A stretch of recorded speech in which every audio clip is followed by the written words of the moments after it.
The Rebellion of the Seven States or Revolt of the Seven Kingdoms took place in 154 BC against China's Han Dynasty to resist the emperor's attempt to centralize the government further. Prelude. At the beginning of the Han Dynasty, Liu Bang Emperor Gauge of Han created princely titles for many of his relatives in certain territories that accounted for between approximately one-third to one-half of the empire. This was an attempt to consolidate Liu family rule over the parts of China that were not ruled directly from the capital under the commandery system. During the reign of Emperor Wen, these princes were still setting their own laws, but in addition they were minting their own coins and collecting their own taxes. Many princes were effectively ignoring the imperial government's authority within their own principalities. When Emperor Jing became emperor in 157 BC, the rich principality of Wu was especially domineering. Events immediately prior to the rebellion. Emperor Jing already had an inimical relationship with his cousin once removed Liu Pai, Prince of Wu, the nephew of his grandfather, Han founder Emperor Gauge. The Principality of Wu enjoyed, among other natural resources, abundant copper and salt supplies. When Emperor Jing was still Crown Prince Qi, Liu Pai's heir apparent Liu Jian had been on an official visit to the capital Chang'an and they competed in a Lubo board game. During arguments over the game, Liu Jian offended Crown Prince Qi, who threw the Lubo board at him, resulting in his death.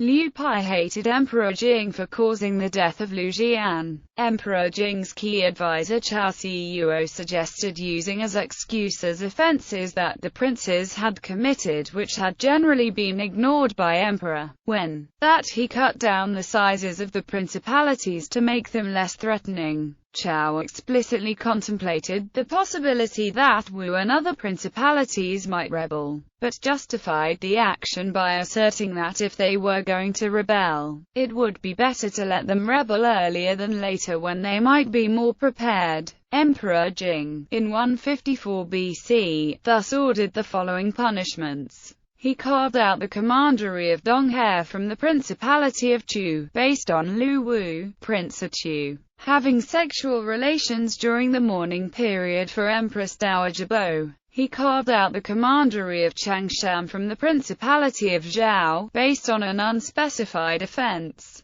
He carved out 6 counties from the Principality of Jiaoxi, based on Luang, the Prince of Jiaoxi, embezzling funds from the sales of titles intended for paying border patrol costs. Carving out the commanderies of Huiji and Yuzhang from the Principality of Wu, based on various offenses by Liu Pai, the Prince of Wu. Rebellion. In response to these actions, Liu Pai organized a rebellion. The 7 actively participating princes were Liu Pai, Prince of Wu; Liu Wu, Prince of Chu; Liu Ang, Prince of Jiaoxi; Liu Zhong, Prince of Jiaodong; Liu Jian, Prince of Sichuan; Liu Piguang, Prince of Jinan; Liu Suai, Prince of Zhao. 2 other principalities, Qi and Jiabei, agreed to join, but neither actually did. Liu Jianglu, Prince of Qi, changed his mind at the final moment and chose to resist the rebel forces, and Liu Ji, Prince of Jiabei,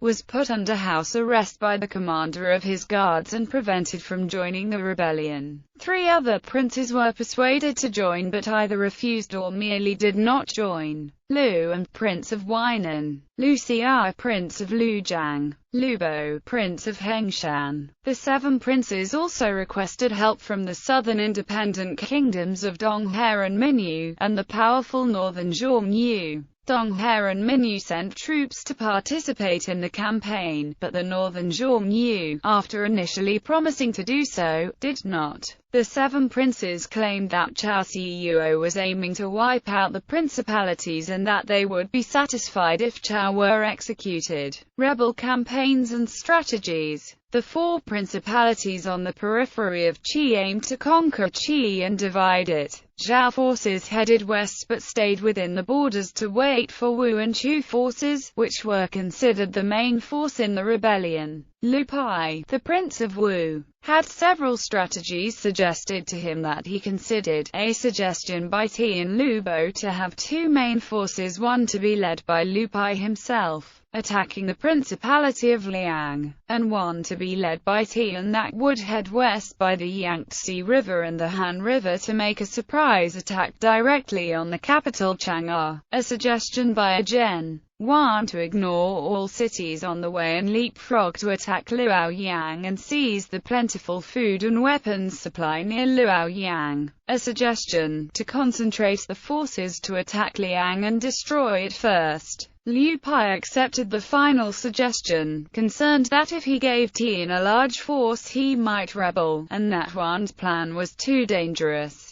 Wu and Chu forces therefore concentrated against Liang, against Emperor Jing's younger brother Lu Wu, the Prince of Liang, whose forces initially suffered devastating defeats, forcing Lu Wu to withdraw to his capital of Suiyang, which the Wu and Chu forces then proceeded to besiege. Emperor Jing's responses. In accordance with instructions left by Emperor Wen, Emperor Jing commissioned Zhou Yafu as the commander of his armed forces to face the main rebel force, the joint forces of Wu and Chu. He commissioned Li Ji, the Marquis of Kuzhou, to attack Zhao, and Zhen Luanbu to try to relieve the siege of Qi. Dao Ying was put in command of Lian Luan's forces, to coordinate them at his headquarters set at Yingyang. However, Emperor Jing soon panicked at the prospect of losing, and at the suggestion of Chao Siyuo's enemy Yuanang, he executed Chao to try to appease the seven princes. Chao's immediate family was also executed.